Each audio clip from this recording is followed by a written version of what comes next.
Philippine Sea, October 1944. The air tasted of salt and cordite. Gunner's mate Tommy Rodriguez gripped the handles of his Bofors gun, sweat pooling beneath his helmet as the alarm shrieked across USS Enterprise's deck. Above him, the sky filled with diving shapes, Japanese bombers plummeting at 400 miles per hour, their engines screaming like wounded animals. Contact! The shout came from somewhere to his left, lost in the thunder of awakening guns. Rodriguez swung his weapon skyward, tracking a Yokosuka bomber through his iron ring sight. The target moved impossibly fast, corkscrewing through empty air as if mocking his efforts. He squeezed the trigger. His tracers carved bright lines through the humid air, streaking harmlessly behind the diving aircraft. Around him, dozens of other guns roared in desperation, their shells exploding in vacant sky, while Japanese pilots closed the distance to American ships. What Rodriguez couldn't know was that his carrier held the answer, a device so revolutionary that Navy brass had initially dismissed it as impossible. An invention created by an MIT professor who'd never worn a uniform, never fired a shot in anger, yet was about to transform how men fought and died at sea. If you're as captivated by this story as we are, hit that subscribe button down below. The mathematics of death are brutally simple. By October 1944, American anti-aircraft gunners faced an equation they couldn't solve. A shell fired from a 40mm Bofors takes 3 seconds to reach an aircraft 4,000 yards away. In those 3 seconds, an enemy plane traveling 400 miles per hour moves nearly 1,800 feet. 6 football fields of empty air. Gunners aimed where their targets used to be, hoping geometry and luck would align. They rarely did. The statistics told a damning story. In the first 2 years of Pacific combat, American warships fired over 400,000 anti-aircraft rounds. They scored roughly 13,000 hits, a kill rate of 3%. For every 100 shells fired in anger, 97 exploded uselessly, while Japanese pilots pressed their attacks with virtual impunity.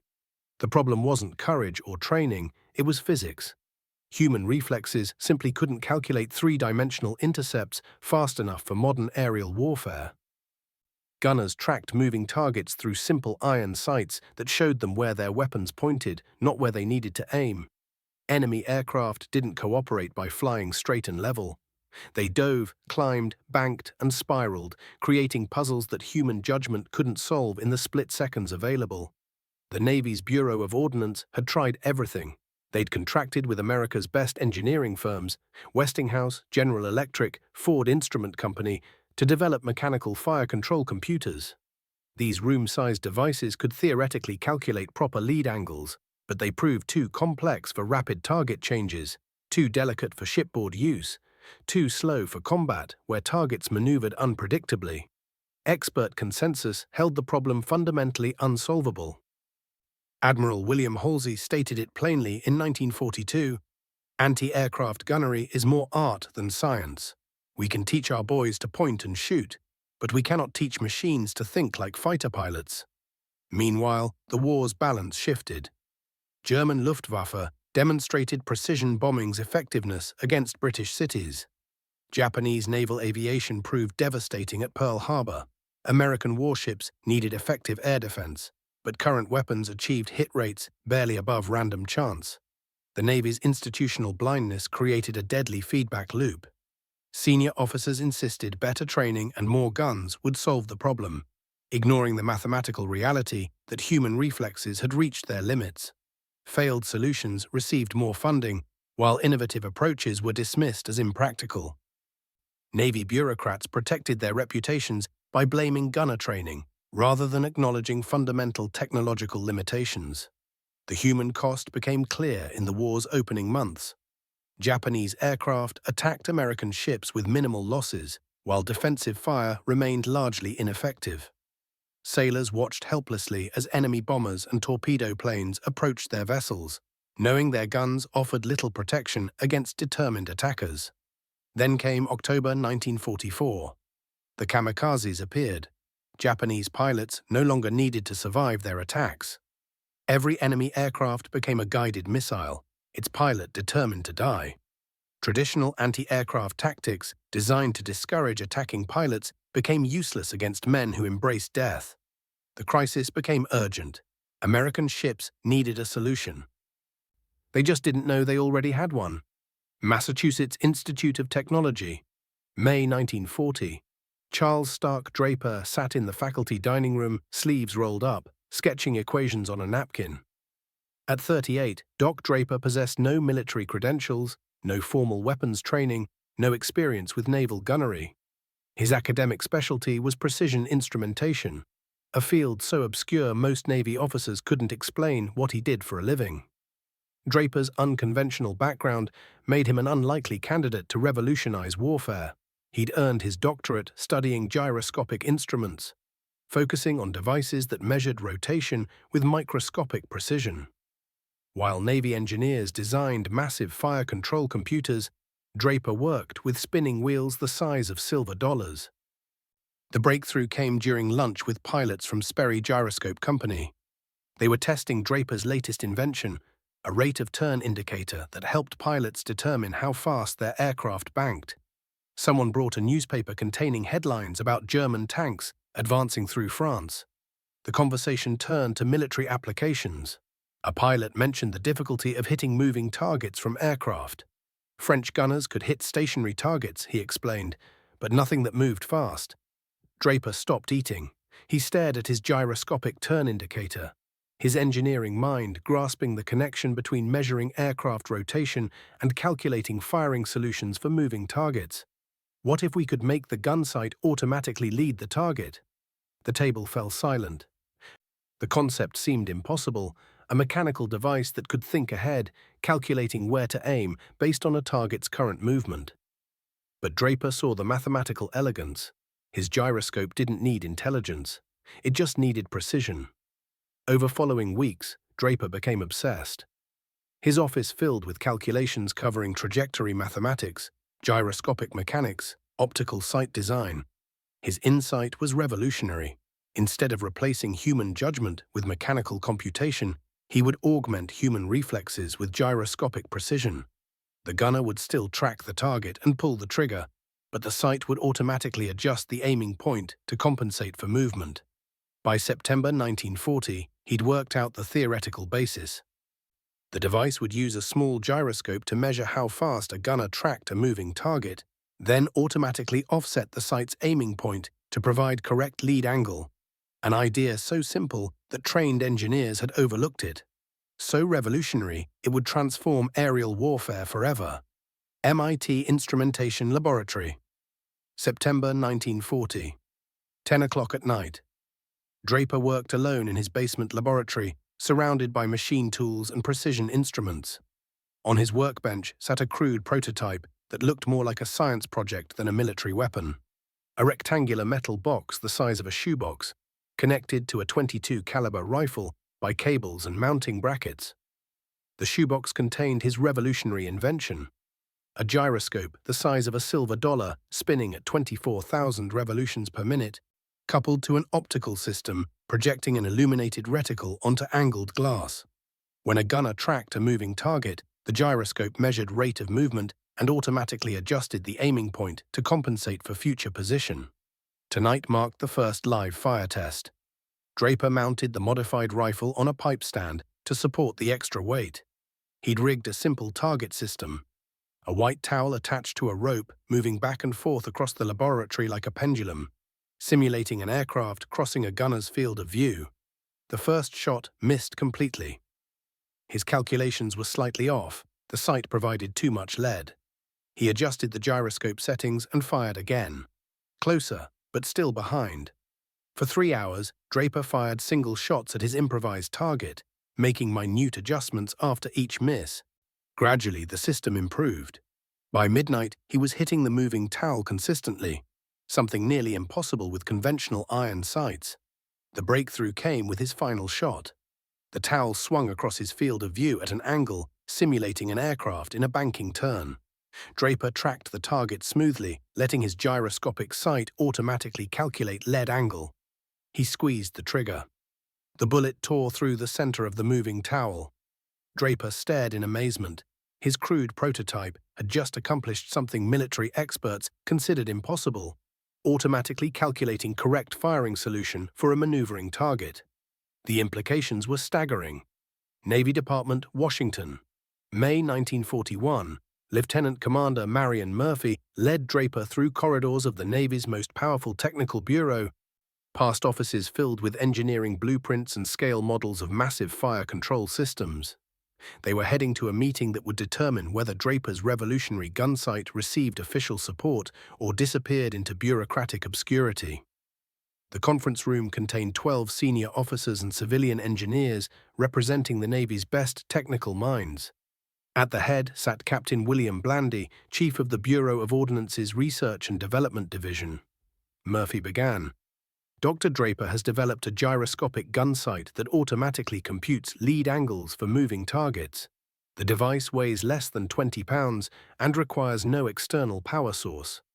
Captain Ralph Christie, the Bureau's fire control expert, responded immediately. Lead computing sights have been tried before. They require room-sized mechanical calculators and teams of operators. How can a 20-pound device possibly perform those calculations? Draper stood and placed his prototype on the conference table. The crude metal box drew skeptical stares. "This device doesn't calculate," Draper explained quietly. "It measures. The gyroscope detects how fast the gunner is tracking a moving target, then automatically adjusts the sight picture to provide correct lead angle." The room erupted in objections. "That's impossible," declared a Westinghouse engineer. "Lead calculations require precise knowledge of target speed, altitude, and bearing. You can't measure those variables with a simple gyroscope." "The system is fundamentally flawed," added a Ford Instrument representative. "Combat gunnery requires mechanical precision that human operators cannot provide. Your device relies on gunner skill rather than eliminating human error." Captain Christie pounded the table. "We've invested millions developing proven fire control technologies. These mechanical calculators represent decades of engineering advancement. You're asking us to abandon scientific principles for some spinning toy." Draper remained calm. "Would you like to see a demonstration?" The room fell silent. Nobody expected the crude prototype to actually work. Watertown Arsenal firing range. 2 days later.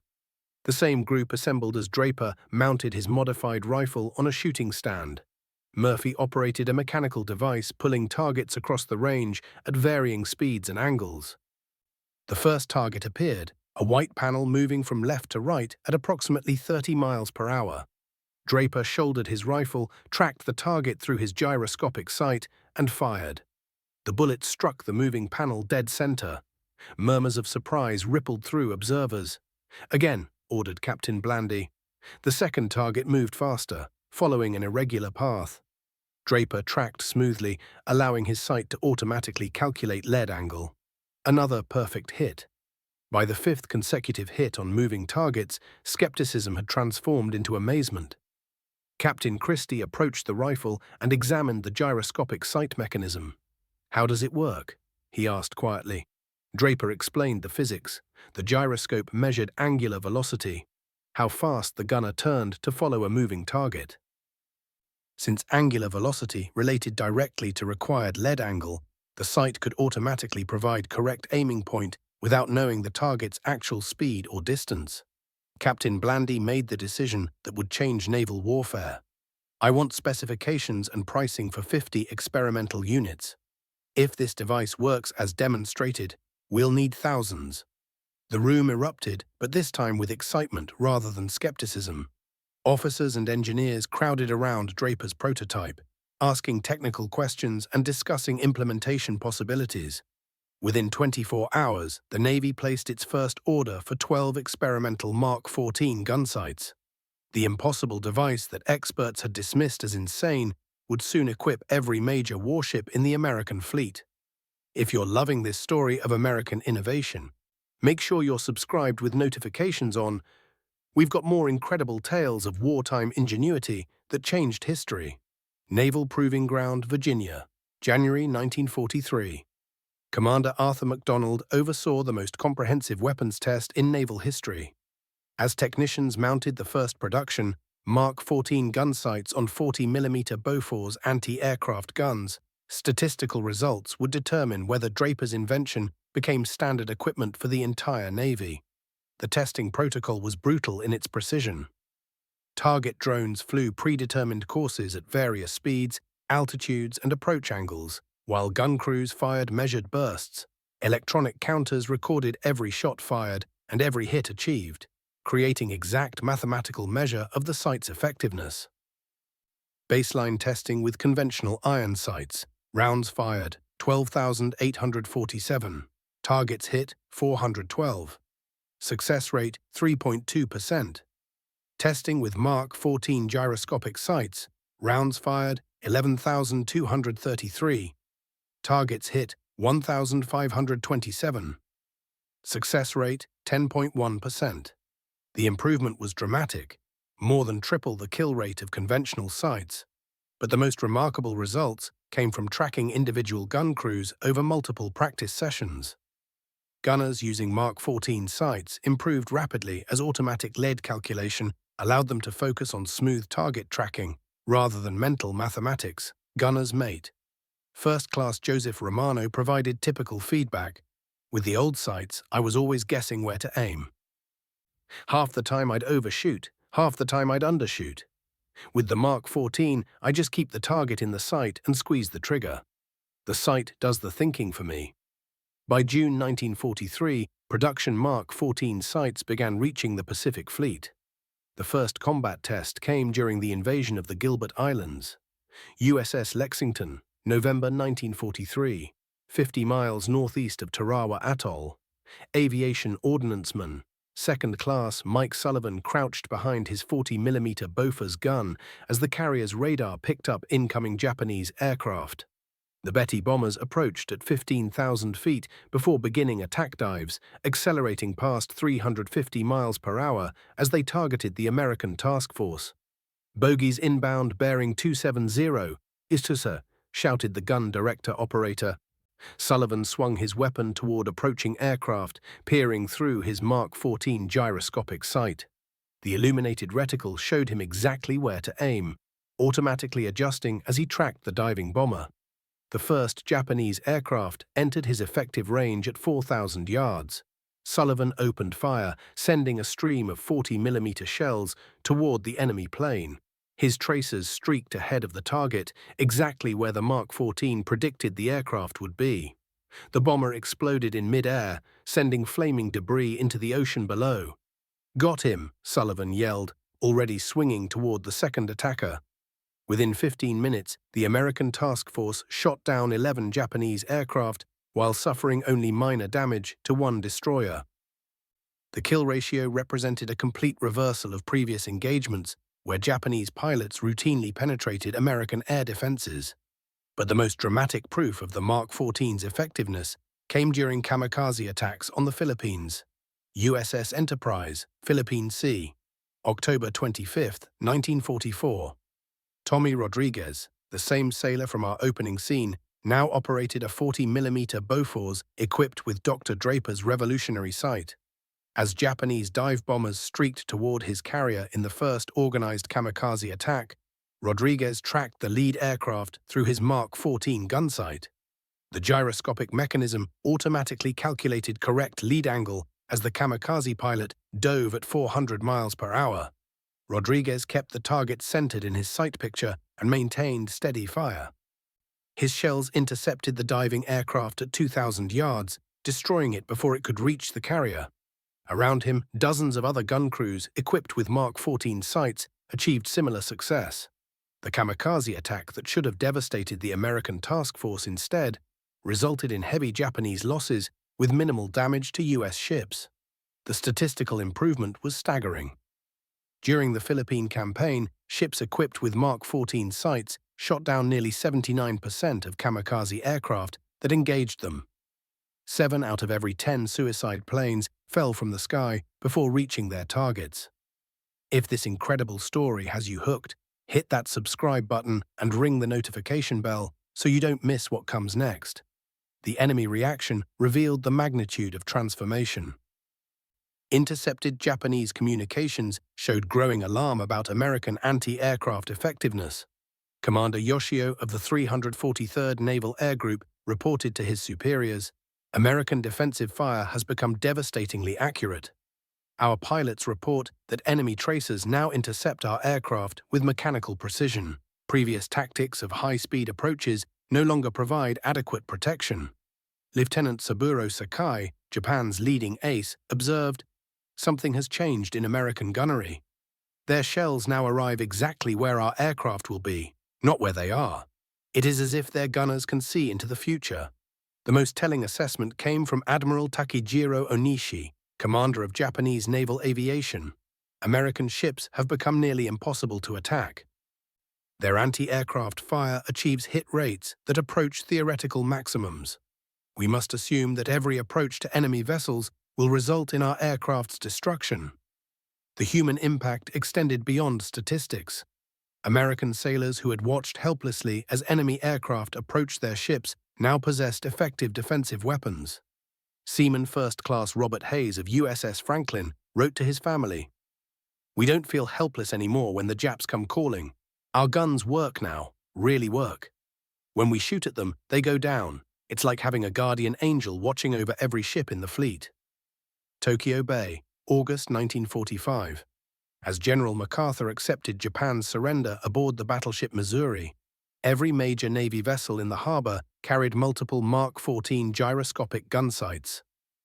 The impossible invention that naval experts had dismissed 4 years earlier had become standard equipment on American warships worldwide.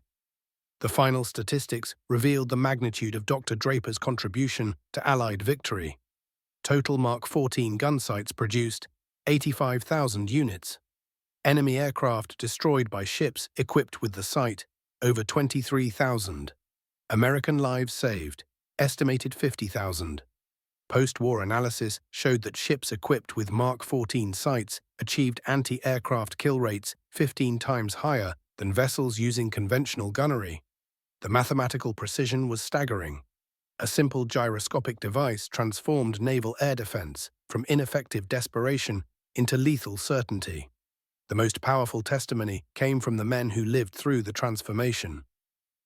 Lieutenant Commander Frank Smith of USS Hornet wrote in his final patrol report, "The Mark 14 sight gave us confidence we never had before. We knew that when Japanese aircraft approached our ships, we could stop them." That psychological change was as important as the technical improvement. Gunner's mate First Class Joseph Romano provided the most moving tribute. Dr. Draper never set foot on a warship, never fired a shot in anger, never wore a uniform. But because of his invention, thousands of American sailors came home alive. We owe him everything. But Dr. Draper himself remained characteristically humble about his achievement. When reporters approached him after the war for interviews about his revolutionary gun sight, he consistently deflected credit to the Navy personnel who implemented his device. "I just solved a mathematics problem," Draper insisted. "The real heroes are the young men who used those sights to defend their ships and their shipmates." Draper refused all offers for commercial endorsements, celebrity appearances, and Hollywood movie deals. He returned to his MIT laboratory, focusing on new challenges in precision instrumentation. His wartime fame became an embarrassment he actively avoided. If you've made it this far, you're clearly passionate about these untold stories. Please share this video so more people can discover how innovation and courage changed the course of history. The Mark 14's influence extended far beyond World War II. The gyroscopic principles Draper pioneered for anti-aircraft gunnery became the foundation for modern inertial navigation systems. His post-war work on missile guidance led directly to the Apollo program's navigation computers. Today, every American submarine carries Trident ballistic missiles, guided by systems descended from Draper's wartime innovations. The Charles Stark Draper Laboratory continues as the sole supplier of navigation systems for Navy strategic weapons, a direct lineage to that crude shoebox prototype tested in an MIT basement. Modern fighter aircraft use head-up displays that project targeting information onto pilot windscreens, the same principle Draper used for his gyroscopic gun sight. Contemporary anti-aircraft systems still employ gyroscopic stabilization for precise target tracking. The moral lesson transcends military technology. Dr. Draper succeeded where established experts failed because he approached an old problem with fresh perspective. His unconventional background became an advantage, allowing him to see solutions that trained weapons engineers missed. As one MIT colleague observed, Doc didn't know that automatic lead calculation was impossible, so he went ahead and invented it anyway. Think about the moments that change history. Not always the grand battles or famous names, but the quiet innovators working in basement laboratories late at night, solving problems everyone else deemed impossible. The professors who'd never worn uniforms but understood that courage takes many forms. The stubborn belief that there must be a better way, even when experts insist otherwise. The man who revolutionized aerial warfare asked for no recognition, claimed no glory, sought no profit. His legacy lives in every precision weapon system, every navigation computer, every American serviceman who came home alive because one MIT professor refused to accept that hitting moving targets was impossible. Portsmouth Dockyard, the smell of salt and diesel, Philippine Sea, October 1944. The shriek of diving bombers, but now the tracers don't miss. The shells arrive exactly where they need to be, and the difference between then and now isn't luck or hope or prayer. It's a shoebox-sized device created by a man who understood that the impossible is just a problem, waiting for someone brave enough to solve it.